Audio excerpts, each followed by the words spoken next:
And I want to welcome all of our readers who are watching from all over the world. The goal with these seminars, even though the world is starting to open up a little bit, and I see our first question, which is great. The goal with these seminars is to help bring us together, have some really great wine conversations. And so I'd encourage folks watching to give us questions now so we can weave them into the conversations. Sometimes, Gerhard, I get all the questions at the end. There's all these great questions and I can't answer them. So we can get the questions in advance so that we can weave them into our chat. But I'm talking too much. It's your turn. Welcome. How's it going? What's the latest? Hello, I'm Gerhard. Hello, Antonio. Hello, everybody. Antonio, thank you for inviting me for the chat. I was looking very much forward to that. And we haven't met a long time now, and now we see us live on video, at least, which is super. So, well, things have been here since the lockdown. Yeah, not that easy. As for everybody, it was quite a hard time. On a sales side for wine, it's quite hard as we are exporting to 60 countries, and every country suffers the same, or some even worse. So it's a hard time where we all have to go through. The good thing is here in Austria, like 3 weeks ago, they opened the restaurants again, so I can go out with friends, eat and drink, which makes me a little bit more happy now. Yeah, it's true. You do export to a lot of countries, so obviously, I think a lot of times we think a lot about what's happening in our own little world, but obviously the world is global, and so what happens in other countries is really important. And I'm sure when you're exporting to 60 countries around the world, that's 60 different situations you have to stay on top of, and that must not be very easy to do. So, wow. Okay. So I have 1,000 questions for you. Okay. I'm ready. But I'm hoping I'm going to get some help from our audience. But so I love you. I mean, as you said, we met a long time ago. I think we met at Le Bernardin. Yes, and we also met once at the Pebble Beach Festival. Yeah, right. Which is a great festival. Oh yes. And I've loved your wines for a long time. I bought them even before I met you. And but I think for a lot of consumers, getting serious for a second, I think for a lot of consumers, the designations on some of these wines are not always intuitive, especially if you don't speak German. So I want to talk about that, talk about the varieties that you cultivate. Anyway, let's just get started. So why don't we start with what are the main varieties that you work with at your estate? Well, by tradition, we're existing now 60 years. My grandfather started the estate, and by tradition, we work with many different varieties. But our main variety, it's about 40% of our vineyards are planted with that variety, is Welsh Riesling. And Welsh Riesling has nothing to do with the Riesling you all know. It just shares part of the name. It has nothing to do with the German Riesling, with the Rhine Riesling. And this is a variety which has always been here in the area. And no one knows exactly where it comes from, what's mother wine, what's father wine. And even in Chances Robinson's book about the grape varieties, even there is just guesses. And Welsh means translated the unknown, the stranger. And as in the old days, people said the leaves and the berries kind of look like Riesling, they call it the stranger Riesling. Even if it's not related and not has nothing in common. Even I don't see the similarity to the leaves and to the berries. So yeah. So here's one of the wines I have from you. This is a Welsh Riesling. Oh, 2015 number 9. Yeah, that's and to describe the label a little bit, because when you hold it to the camera, you see this number, and the golden label. This is our Trockenbeerenauslese. And this is the best of the best we do if it has a golden label and a number on it. And every year we make this collection of all these different varieties, of all these different wines, and we number them from 1 up to whatever, how many we did. So 2015 was a fantastic vintage, so we made 12 different wines from 1 to 12. 2016 we had spring frost, so not a lot of grapes. We only made 3 wines from number 1 to number 3. That means within a vintage, the higher the number, the higher the concentration. That does not mean the better the wine. It's just a matter of concentration. Expressed as sugar must weight, correct? Yes. Or, yeah. Well, in truth, total concentration. Okay. All right. So we're going to get to that in a second because it's obviously a big feature of German and Austrian sweet wines, which are unique, to these countries. But the whole these whole designations of Auslese, etc. But let's so Welsh Riesling. I also see Steuerrebe here. Yes.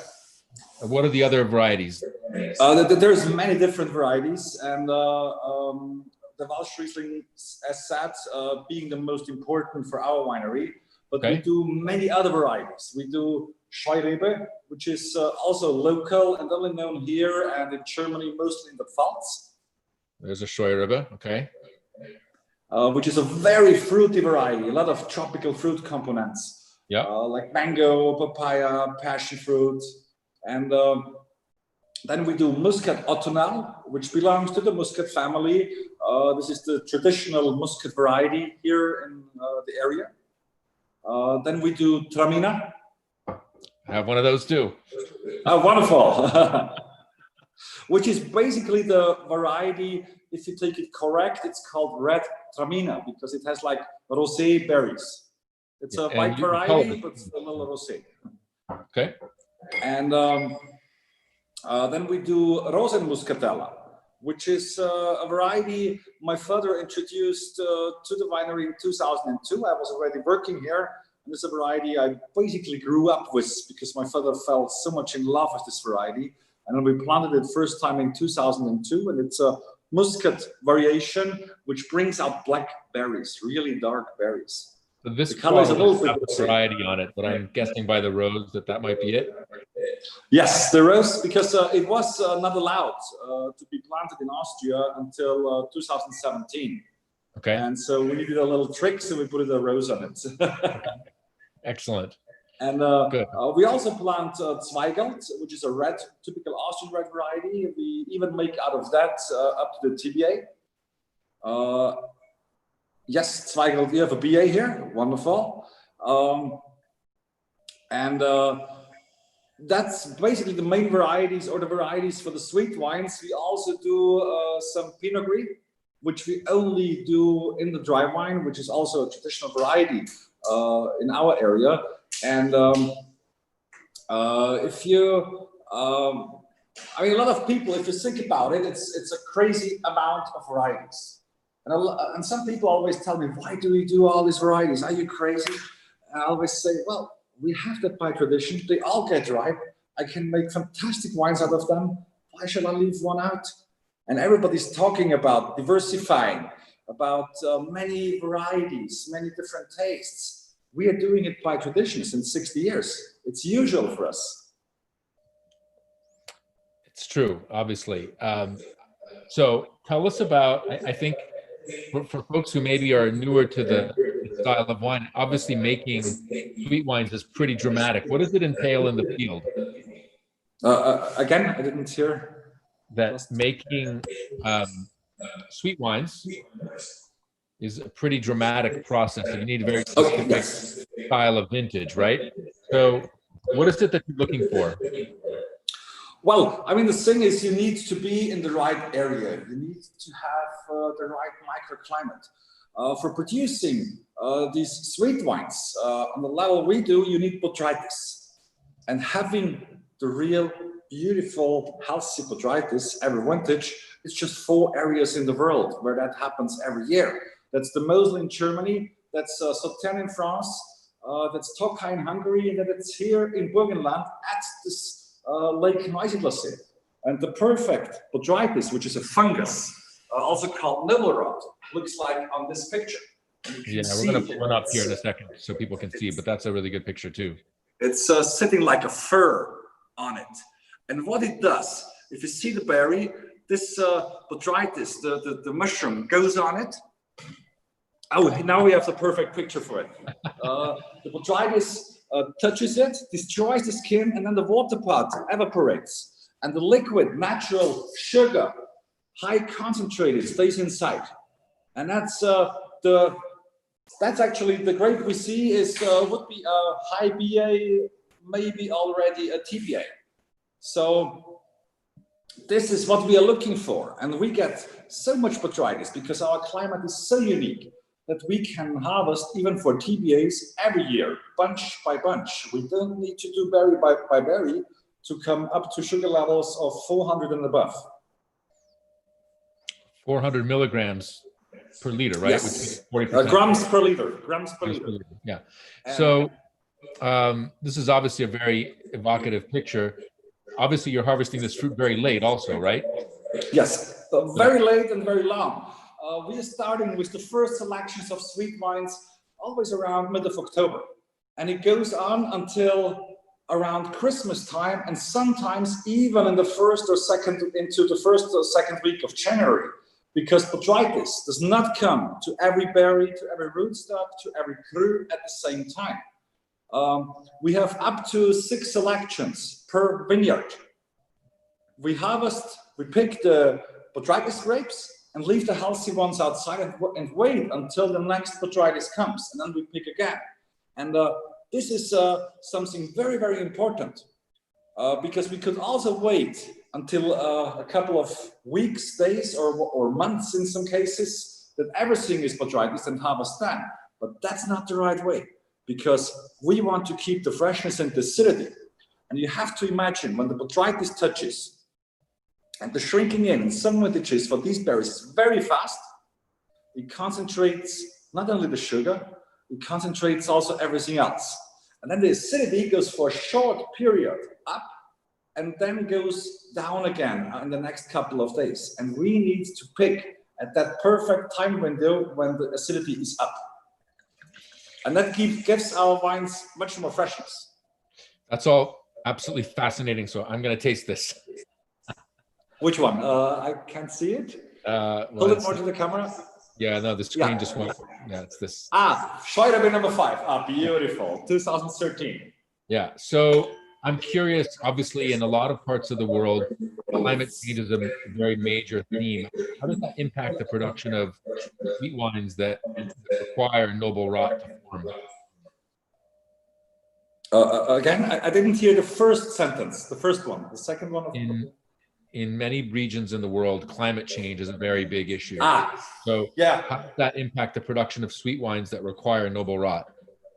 Well, it changed the past. I mean, I started to work in the winery now it's about 20 years ago, and even since that it changed dramatically.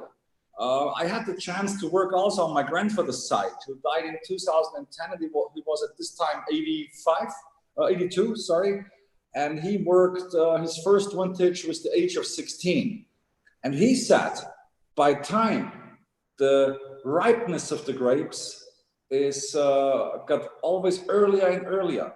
For dry wines in the 60s, they started to harvest beginning of November. Now it's mid to end of August, depending on the vintage. So everything completely changed. What we see, especially the past 15 years, is that the ripeness is so extreme now that the botrytis comes also mostly a little earlier. So we start harvest about at least the first selections mid of October, which is at least a month earlier than in the 60s and 70s. I have to say, the past 10 years, or actually the past 20 years, there have been more fantastic botrytis vintages than in the 40 before. Wow. But that's a kind of a little bit positive aspect of climate change. But that's not every year the case. And I fear that at a certain point that will change.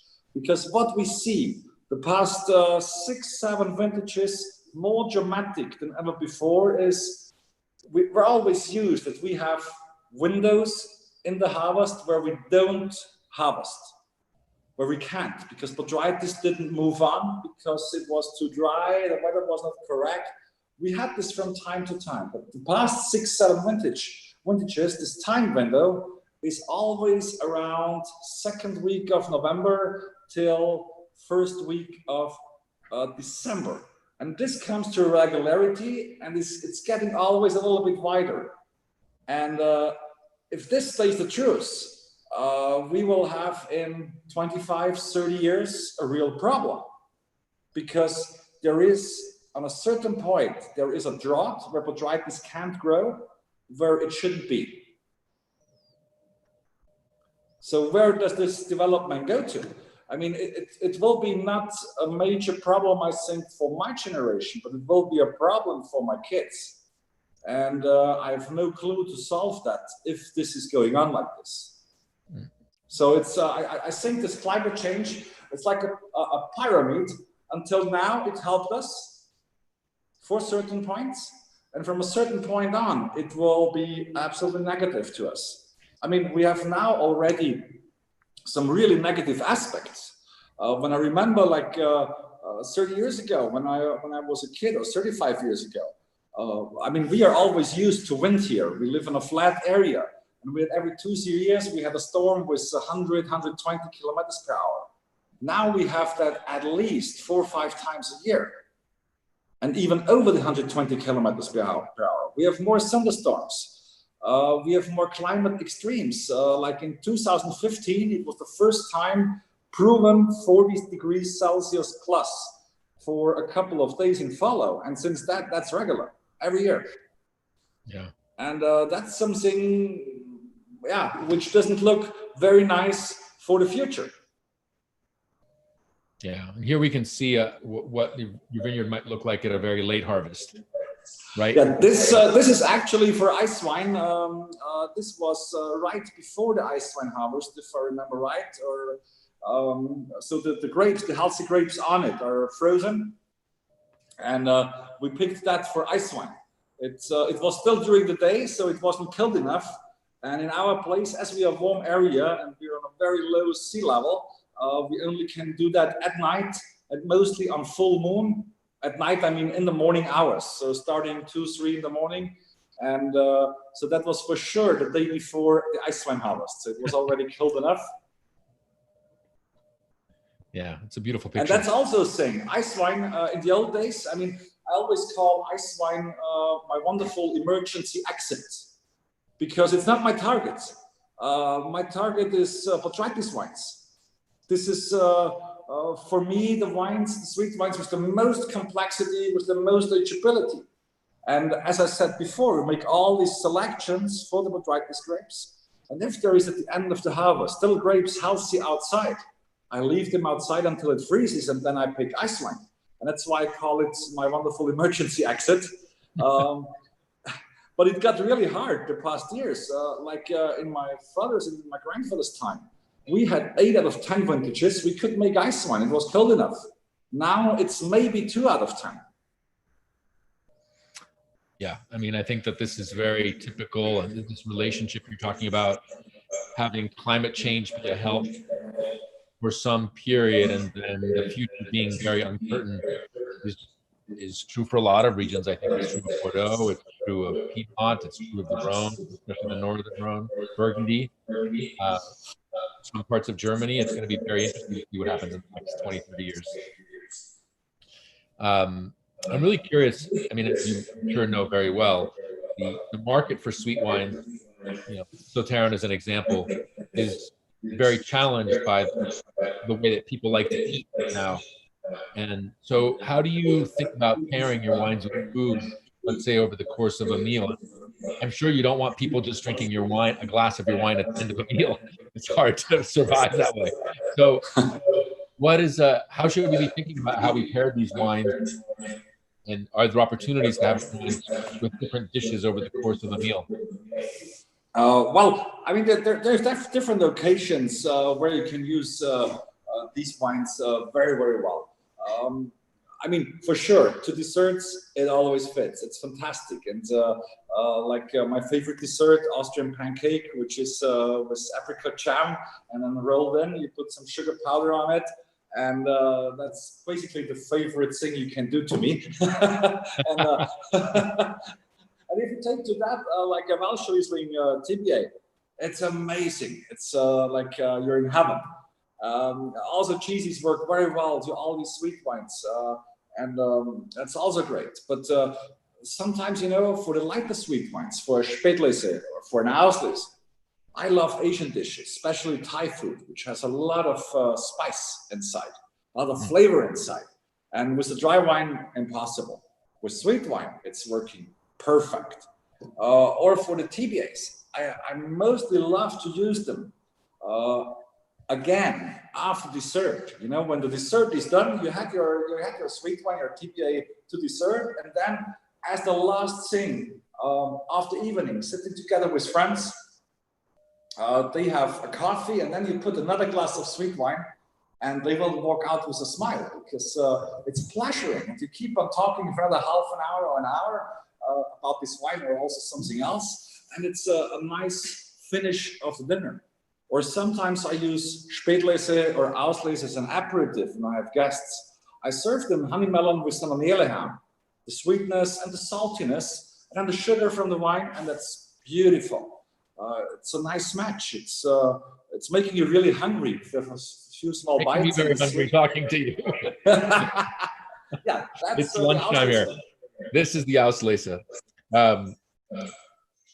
And this is a 2017. This is the wine that maybe people who are just getting used to your wines could start with, right? To get a kind of an example. Yes. Let's talk about the different designations of sweetness. What that means exactly, the range. Could you walk us through what TBAs, etc.? I mean, the entry level. It starts with Spätlese, which means translated late harvest, and this is not absolutely needed to have botrytis. There is a lot of Spätlese without botrytis. If I produce a Spätlese, it's botrytis in, because I love that little extra what botrytis give. And a lot of people always think, and it's also in school books written, that botrytis has its own taste, like this bready, muddy. That's not true. If it's the right botrytis, if it tastes the Scheurebe you had before, or the Rosenmuscatella, you will not have that. What botrytis does, it concentrates all the things the berry has itself inside anyways. Plus, if it gives something, if I have to tell something which it gives, or if I have to think about something, it's this gingery finish. And that comes from botrytis. Okay, so if we see a Spätlese from you, it has botrytis. We know that. It has 100% sure. I never ever made a Spätlese without botrytis, and I think I will never do, except climate change forces me to it. We'll get to that problem later. Okay, so that's Spätlese. Next. And that's about, in our winery, in our case, I mean, you can make a Spätlese even, you can ferment it to be dry, and it's about 14 alcohol. But in our case, normally a Spätlese has between 60 and 70 grams of sugar. Okay. The next level is Auslese, which means translated selection. There is more botrytis inside. In the Spätlese, by percentage, I have about 5 to 10% of botrytis berries inside. In the Auslese, it's starting at least 15%, but we are more to 25, 30% already, okay. Sometimes even 40 in some vintages.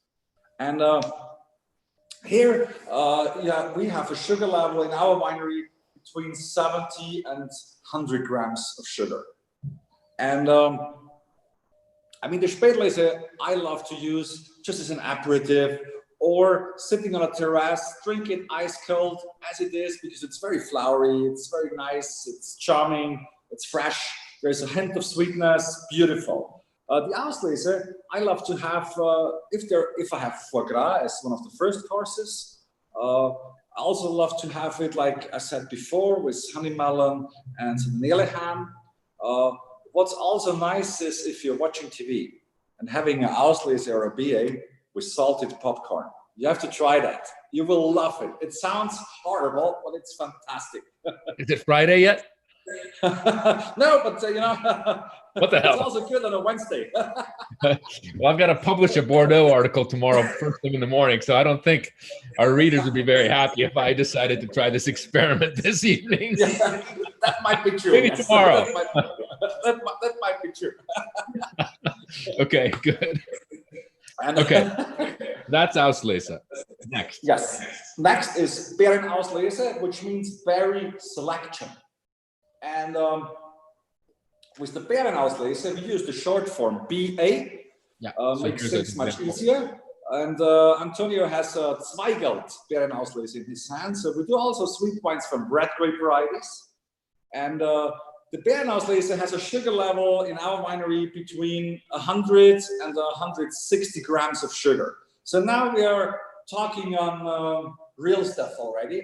And this is perfect to desserts. Our Beerenauslese Cuvée, the white version, which is our most famous, most common wine, is used in a lot of top restaurants around the world as a wine pairing, as for wine and glass, because it fits perfect as well to sweet desserts, as to cheese, as to foie gras, and also on the extreme sides, like it fits to a crème brûlée, it fits to an époisse, so also with the heavy stuff, because it has the power to go with it.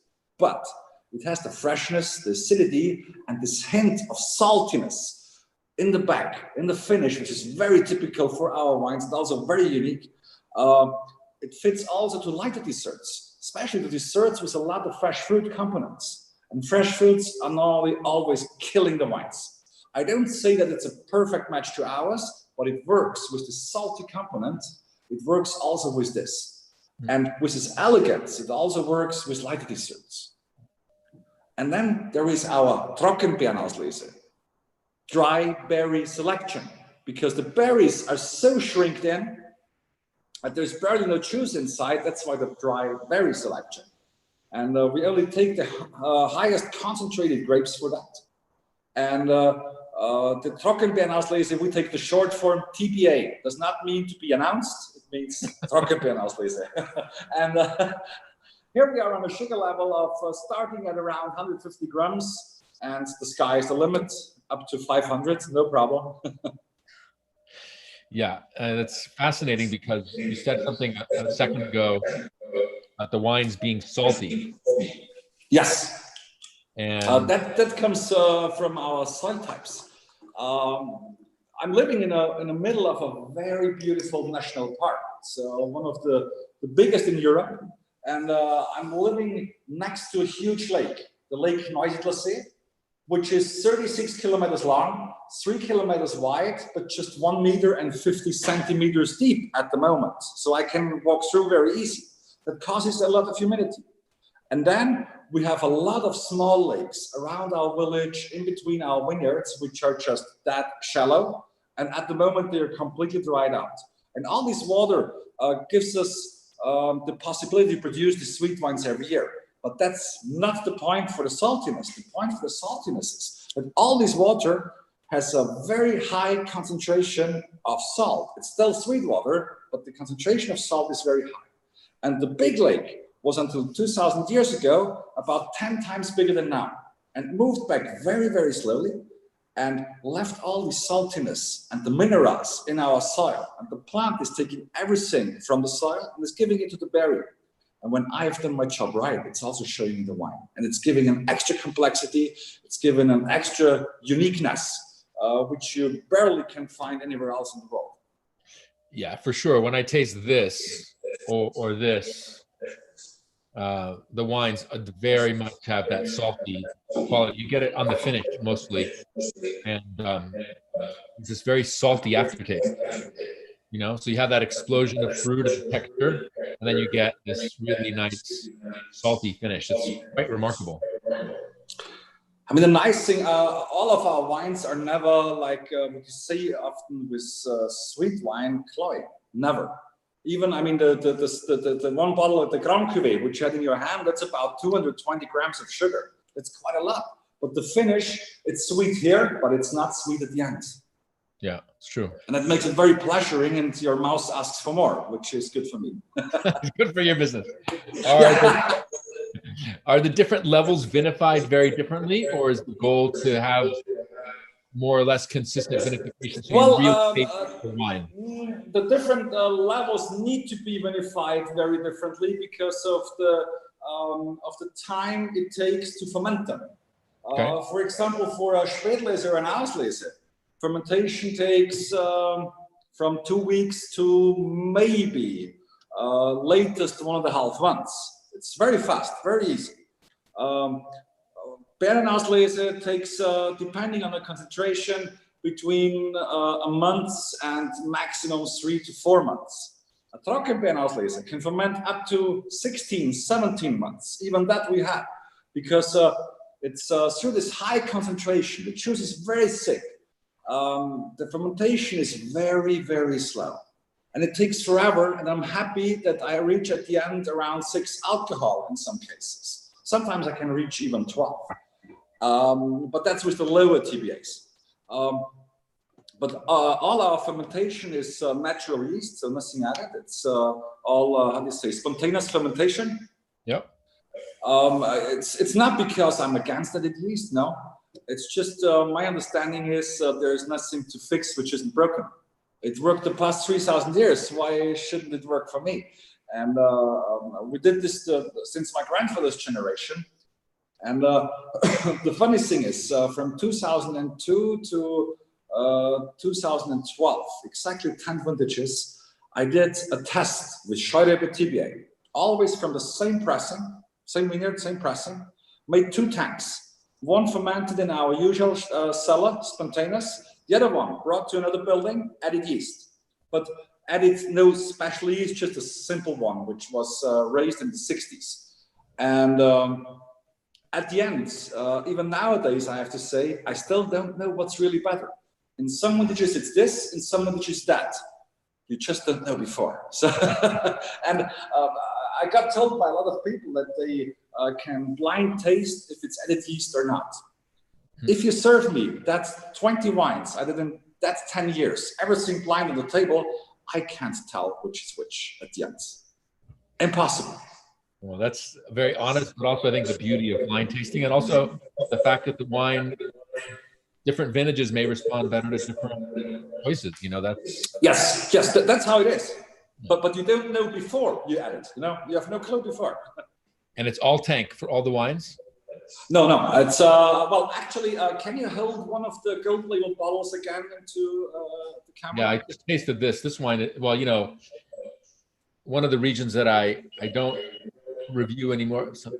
One of the regions I don't cover anymore, but that I used to spend a lot of time in is Alto Adige. This wine makes me, no, you hate that, but you probably hate it, but there's a lot of similarity between the Moscato Rosa. There is, yeah. Definitely. It is Moscato Rosa. Yeah. It is Moscato Rosa. It's the same variety. Now, when I taste this wine, it makes me feel like I'm in Alto Adige. The perfume is so intense. The aromatics are so I love it. I love it. So maybe before I tell about the label, I tell the story about how Moscato Rosa or Rosenmuscatella came to us. Okay. It's quite funny. My father was a very big fan of this variety, and we always, since I was a little kid, we had Moscato Rosa from Alto Adige in our house because the variety did not exist here. And since I was a kid, I always was able to try that. My father let me taste a little bit, smell a little bit, and I always loved that. And at Christmas Eve, we always had a rule in the family. It's only the family celebrating on Christmas Eve. And we work the whole year with wine, so we don't drink on Christmas Eve. And the exception was a nice bottle, which was Moscato Rosa. Yeah. So to me, the smell and taste of Moscato Rosa was always Christmas. So I loved it since I'm a kid. And in 2002, I just started a year before working for the winery. And my father said, why don't we plant Moscato Rosa? And I said, well, that's a fantastic idea. I would love to do that. But we just don't know if it works. And shall we make soil analysis before this and that? My father said, no. We called the guys in Alto Adige. We asked for some wines and we plant them. If it doesn't work, it didn't work. But let's see. And we planted the first plot. And in 2005, I made my first personal wine where I said I really loved it. And it was Moscato Rosa. It was the first harvest for this fresh planted variety. And I harvested on a Saturday morning with my grandfather together because my father said, there's 5 berries on it. There's no time to waste. We are fully in harvest. No way. So my grandfather and me went out with some baskets, and we pressed it with a little small hand press. And the outcome was 80 half bottles at the end. We fermented in a milk can. And my father never told me. Unfortunately, he died 13 years ago.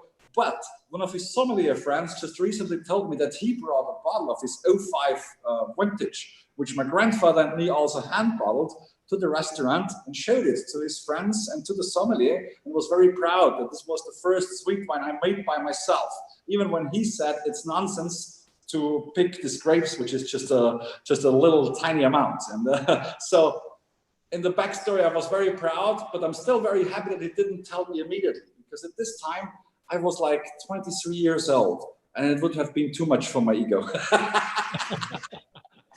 Oh, that's a great story. That's a great story. All right, so we have some fantastic questions we're going to get to in a second, but I'm just curious, do any of the wines see oak? Oh, yes, yes. Well, actually, can you hold the bottle of Scheurebe and the bottle of Grand Cuvée to the camera? Yeah. Both. So here's the Scheurebe. Yeah, and the bottle of Grand Cuvée. Yeah. Yeah.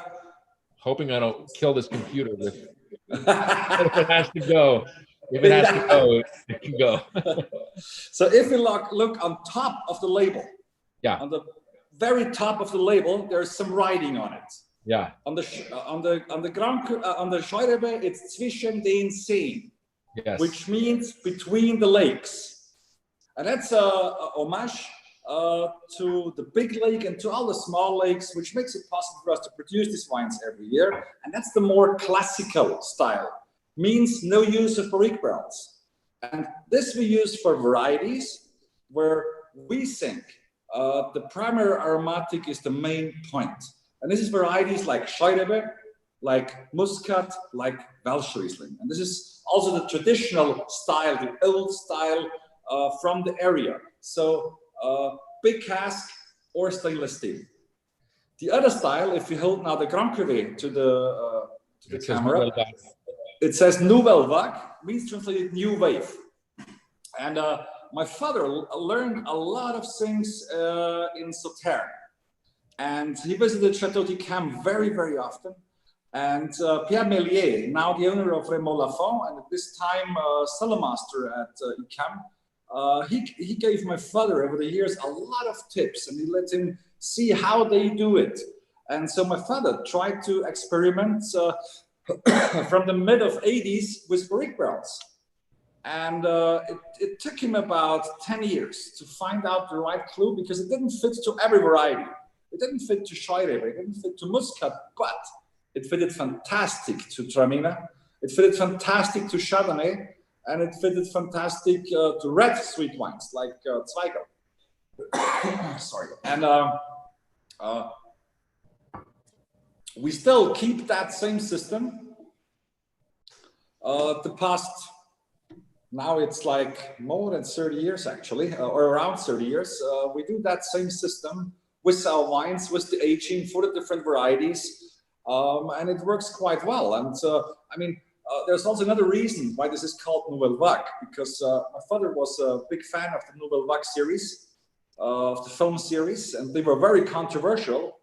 And using barrique barrels in Austria was in the mid of the 80s very controversial, because nobody knew it. And for sweet wine, a lot of people said it should be forbidden by the state. So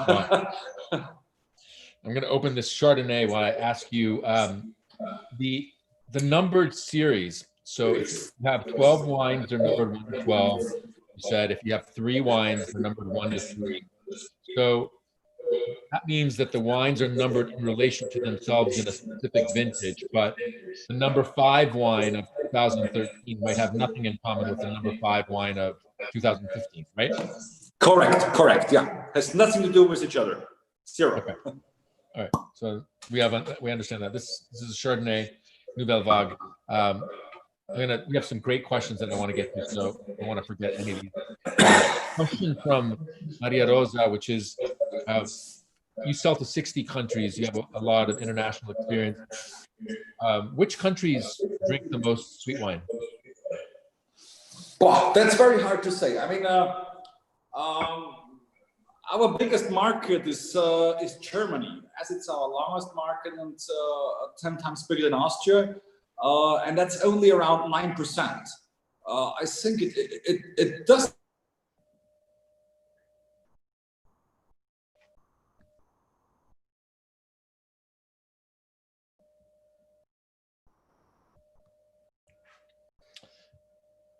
Well, let's see if the Wi-Fi catches up here in Austria.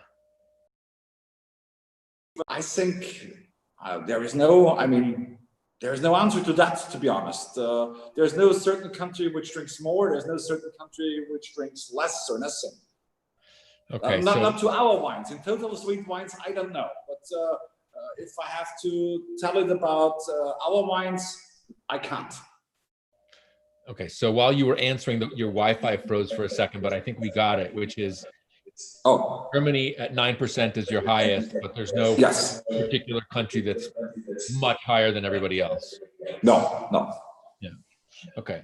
This is an interesting question, because before you were talking of serving your wines as an aperitif, but Fima asks about your Auslese and BA being used in cocktails. Is that happening? Yeah. Yes. Actually, 3 years ago, a wine journalist or a journalist who writes also about hard liquids and about cocktails told me that in Vienna there is some mixologists using my TBAs and BAs and Auslese for fantastic cocktails. And I looked at him and I was like, they use my wine for cocktails? To me, a cocktail was pink with a straw. I had no idea about cocktails. And he said, no, you understand it wrong. It's fantastic. It's high quality things. And I said, okay, I don't know. And a couple of days later, he said he had a meeting with some of these mixologists, and they meet each other once a month. And they would love to show me their cocktails, what they do with my wines. And I should tell them about the background of my wines. I said, okay, let's do that. So I went there. They mixed me cocktails. I had 7 or 8 cocktails. I was completely drunk afterwards. But I was so impressed. It was fantastic. So what we did afterwards, we released a cocktail book with sweet wines. And since that, I really loved it. It was one of the craziest things I did in my life, because I would never thought that I like cocktails, but I love them. It sounds pretty amazing. You know, it's funny. While you were talking about it, I tasted this wine, which is beautiful. Yeah. And this wine has so much fatness and creaminess. You could really imagine it blended with something else. I mean, it's beautiful on its own, but I could really see somebody mixing that with a few other things to really create a drink, because it's really dense and concentrated.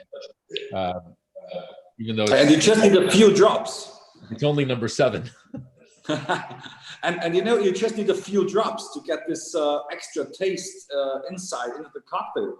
And the great thing is these wines, I mean, especially the BAs and the TBAs, being 3 weeks open is no problem. Because a lot of smaller restaurants sometimes tell me, you know, when we open this bottle, it's very expensive. And we don't know if you can use it up within a couple of days. And I always say, you know, the minimum you can use it is 3 weeks, the minimum. Just put the cork back and keep it cold. When it warms up, you're losing the fruit. But 3 weeks is no problem. And if you can't sell a half bottle of sweet wine within 3 weeks, you have other problems. I love your attitude.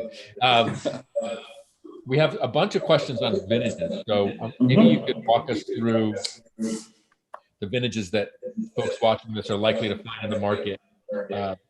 I believe 17 is your current release that you're just starting to sell now, right? Yes. So yes. What was the vintage like for you?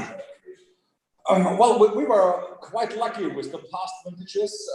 17 was fantastic. It was really, really great. It was very hot. So as was 2015. So these vintages are very similar, 15 and 17. Both crazy hot summers, crazy early vegetation, early ripeness, and especially in 15, I was very worried that we don't get botrytis. Because if you have so much heat, so much dryness, and so much sun, the skins get very sick. And the sicker the skin, the harder it is for the botrytis. Plus, it didn't rain very much, so we don't had enough humidity. So after the dry wine harvest, I was like, whoa, in both vintages, we will not get botrytis. But then it rained right after the dry harvest in both vintages, and botrytis came like hell, very extreme, and it shrinked in very fast. And as I said before, when you have the fast shrinking in, you have to pick exactly at the time window, a couple of days later, and then the acidity is still up. After a couple of days, it goes down and down and down, and you lose a lot of freshness. That's what we don't want. And this time window of picking is very, very important, and it gets more and more important from vintage to vintage, the warmer it gets. For example, I think you also have a dry Pinot Gris on your table. Pinot Gris is a variety which can get extreme ripeness. Like 10 years ago or 15 years ago, we had, when Pinot Gris was starting to be ripe, we had a time window of 7 to 10 days to pick. Now, if I see it's starting to get ripe, we have a time window of 3 to 5 days. And we need to get that, because if I don't get that, the acidity drops fast and I have 15 or 16 alcohol, which I don't want on that wine. That wine should be fresh, that wine should be crisp. Yeah. And then, so that's, you talked about 17, talked about 15. What about, we talked before we went live, we talked about 16, the year you had very low production because of very bad weather. Well, the problem in 16 was we had spring frost, which we had last time somewhere long before I started in the winery, and it was somewhere beginning of 90s, where we really had, or back in the 80s, where we really had spring frost like this. I mean, we had in the meantime also a little bit, but destroyed 5%, maybe 6%, that's it. But in 16, it destroyed 80 to 85% already in the beginning. It was done. We had one morning of frost, and it was, I think it was third week of April. It was third week of April. And that's also coming from the global warming, because in the old days, when we had frost around that time, the ripeness of the wines, the leaves didn't even look out. So it didn't harm that much if we had that. And it's we are 3 weeks earlier than 20 years ago. So 20 years ago, if that happened, you had a damage of like 10–50% maybe, which is fine, which we all can live with. But 85%, come on, that's a little hard. And that was 16, which was 4 to 15%, which were left to harvest, was a fantastic vintage. But nothing more was there. So it was kind of for self-consumption.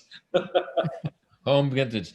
Last vintage I want to ask you about, just because I've got a lot of these wines here and I'm curious for 13 vintage. The 13 vintage, yeah. That was, I mean, before the 15, we go to 14, which was the worst vintage we've ever seen. It was crazy weather circumstances. It was colder than normal, but it rained like every 3 days, the whole vintage. And then at the end, when I thought, okay, we came through this with a blue eye, it's okay, we will manage it. Then came the Suzuki fly. Yeah. And that destroyed everything. It was a disaster. We had Tramina, and Tramina has a 6 skin. So through all that rain, it came perfect. It looked very beautiful. And I was in this vineyard, and I was like, first little botrytis is coming. So we have about 10 days before we can even think about the harvest. So I went back like 3 or 4 days later. I went by my car. I didn't even want to jump out because I thought it will not have botrytis. So I looked at the window. I was like, wow, full of botrytis, I think. Wow, that looks great.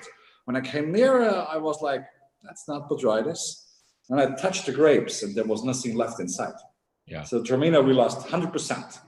And for the rest, the problem is with the Suzuki fly and all the berries this fly bites in. Most of it is volatile. And even when you harvest, you think the grapes are healthy and the fly has bitten in, you have this certain bitter, muddy aftertaste in the final wine. So this is something new we need to fight against. The good thing is it doesn't like dryness. which happened a couple of times now in summer. And I think that's why we didn't have the last years. Yeah, that was a problem also in Champagne and other regions. You know, the Yes. bug bites the grape, and then the juice oxidizes right away. Yes, that was horrible. All right. And then 13? 13 was fantastic. Beautiful vintage, really great. It was the actually one of the first. It was 11, 12, 13, 3 in a row, which got hotter and hotter and hotter. Started with 11, where I thought, quite warm this vintage, but the rainfall was still good. 12, even warmer, less rainfall. 13, same warm as 12, even less rainfall. So this was the first signs of extreme drought in summer, which we were used to, but not with that heat. And the heat always came earlier. We had now already, we have now mid of June. And 4 weeks ago, a month ago, it was not even mid of May, we had already more than 30 degrees for a couple of days. Yeah. That's unusual for us. We live in Austria. It's not, I know, it's not supposed to be that hot. Got it. There's a question from Timothy about the birds on the lake and the netting. Do you have to protect the vineyards a lot? Again? We have a question from Timothy about the birds on the lake and work with. Oh yeah, the birds. Oh yeah.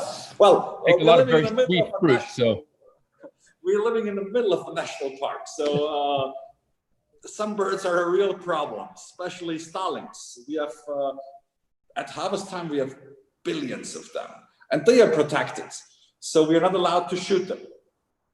I do, because they want to eat my grapes, so but that's something else. No, to be honest, what we do, we have to net all our vineyards, 35 hectares, to protect it from birds, because it's huge swarms.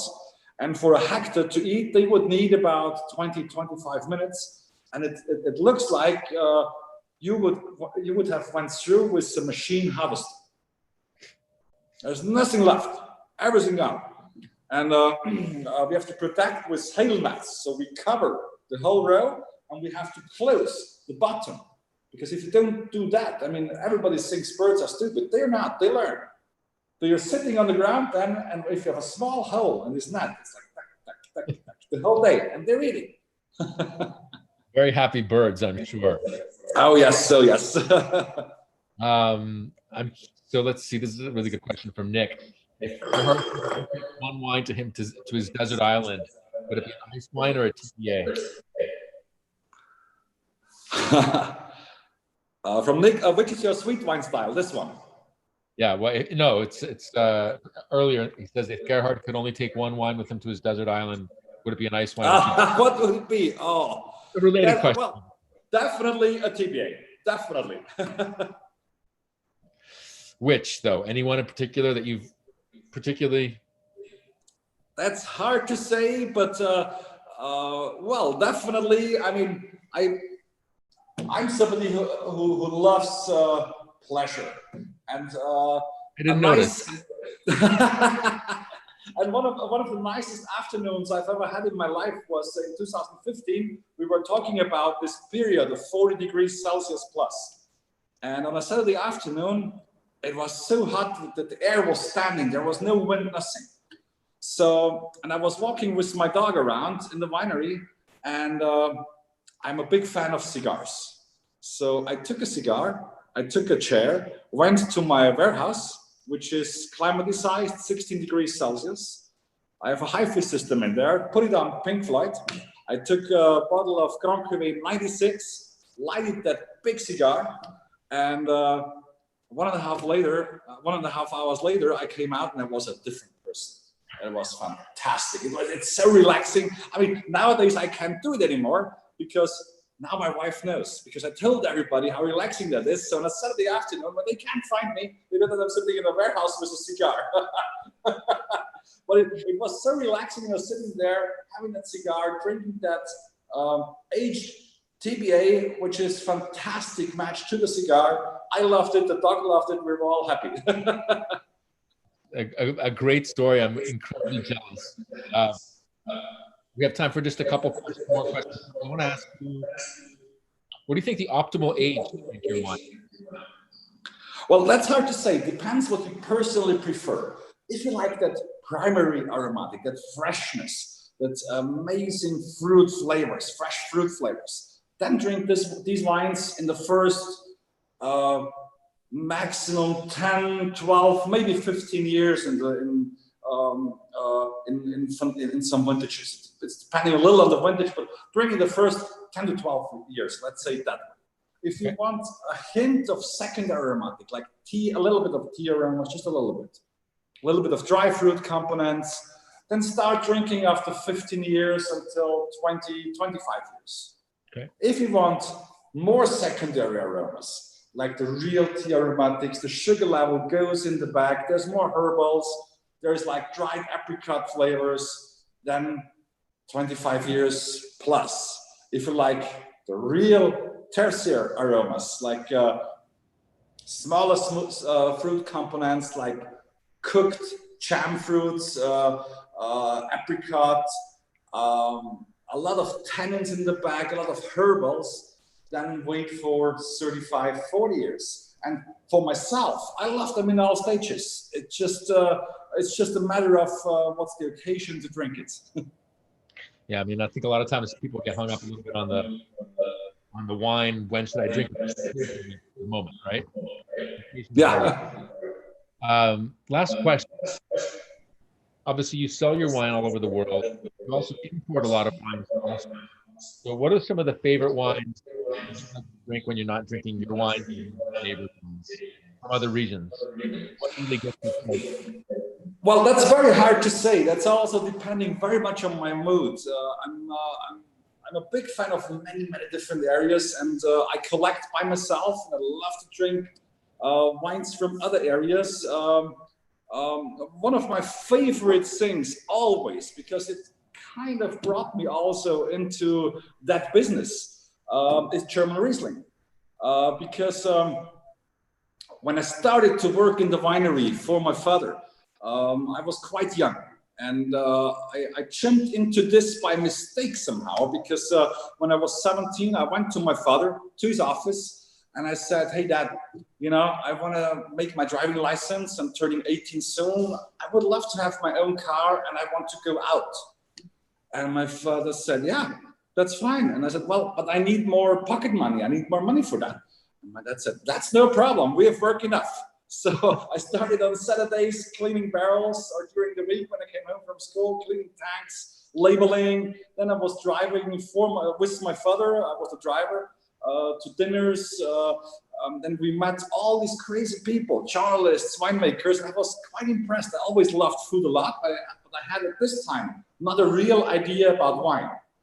And then I started to taste, and I was like, it's not that bad what my parents are doing. And on a certain point, I was sitting on a Saturday with my father in the office, and a friend of him came, and we were talking about wine, like always. And on a certain point, German Riesling was the topic, and I had no clue about it. I didn't even know that in Germany wine exists at this time. And I said, I can't imagine that Germans can make great wines. Where would be the area? I don't know. It's too cold. No. My father said, wait a second. Our friend is here for drinking something, so we will do something special today. So he brought a bottle, pulled me a glass, and said, how is that? And I was like, wow, that blew me away. And it was a 96 Auslese Egon Müller, Schatzhof. And it was fantastic. So also today, I'm drinking a German Riesling, something else. Georg Breuer Estate Riesling, 2018, something refreshing. So I'm always very open-minded, but it's not only Riesling, I also love red wines. I love Cabs from Napa Valley. I love Bordeaux. I love Bordeaux. So there's nothing what I don't love, just on a high quality level. That's all requirements I have. Well, I think that's a great way to wrap up. I love your enthusiasm. I think it's great to taste, obviously, wines from all over the world because it keeps your palate fresh, and you never know what you're going to discover. The story about the Egon Müller is really touching. Thank you for sharing it with us. Thanks for spending the time with us, Gerhard. And looking forward to seeing you in person when things get back to normal, quote unquote, whatever that is. But cheers to you. Ciao. Thanks for your time. Cheers. Thanks a lot, Antonio. Thanks everybody for joining us. Bye-bye. Hope to see you soon face to